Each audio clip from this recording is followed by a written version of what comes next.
What's up, YouTube, and welcome to another review of The Flash. So we've got episode 2, The Paradox, which is of course a big hint and nod to the DC animated film, The Flashpoint Paradox, which is definitely a fantastic film and something which you should definitely be checking out, to be honest.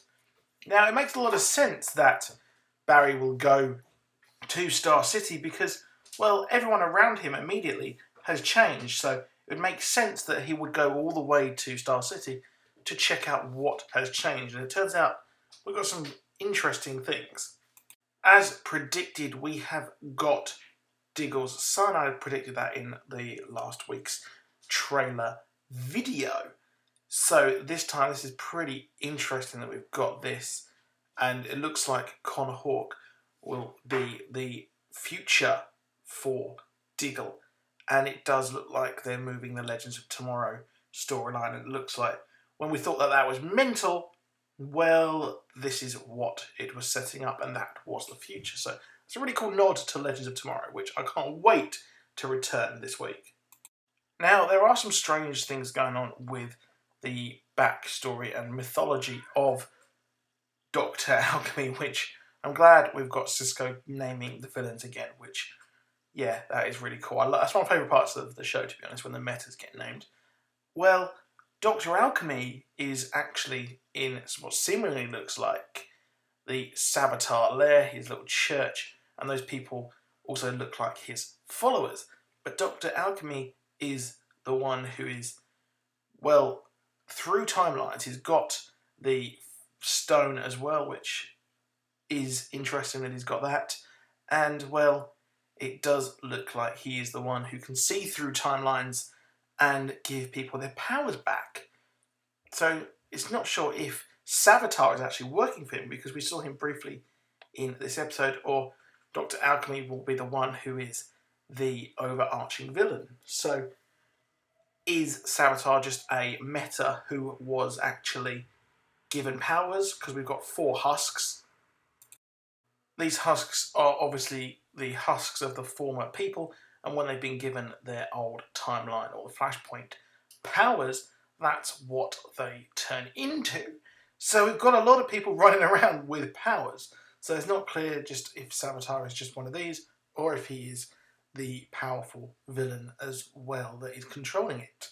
But it looks like Dr. Alchemy is preparing the world for something which I would say is the Dominators invasion.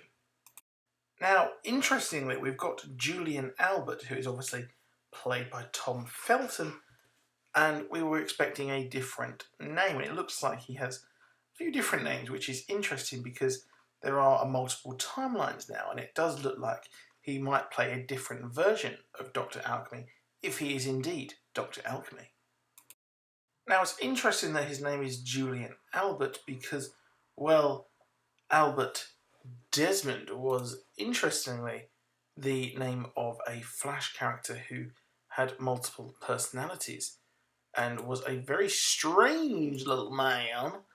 And, well, yeah, that's where this is very strange because, really, that this multiple characters, I find it weird that, to be honest, with Tom Felton's version of this character here, doesn't seem or point to having any links to this Dr. Alchemy in the show, but of course he hates the Flash for some reason.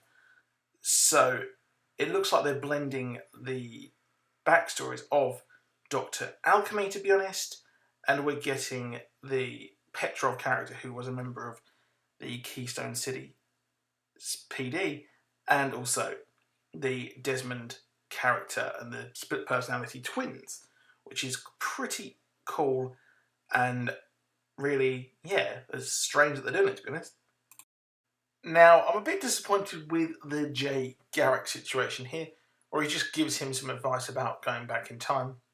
Also, shout out to the Dawson Creek's reference on the TV as well, which I thought was pretty funny, which is also another Greg Berlanti TV show, so a nice little Easter egg there. But Jay Garrick isn't going to be giving him much advice or helping him much. So next week we're probably going to get Wells in as well. so we get to see what is going on that Earth a bit more, perhaps. So it looks like Cisco is using his powers, and interestingly, perhaps in this timeline, he's using them more often and using, well, the thing is, can he see through the actual dimensions anymore? That'd be interesting to know as well. And also, it looks like we're going to get him to use his powers, I reckon, to be honest, more throughout the course of the season, which will be pretty neat to see. And yeah, more Cisco for me is always good. So seemingly we've got Savitar here, which would make sense because he does have some pretty shit outfits in the comics, and it seems like they updated him more so here, would fit in with his kind of test pilot background as well. So we're going to find out next week, I reckon, what's going to happen. We've got Magenta coming in next week as well. So that's it for that video. I absolutely loved this episode, even though the ratings were down a bit, which I was surprised about. But please do subscribe, comment below with what your best moment of this episode was, and drop a like. I'll see you soon. Goodbye.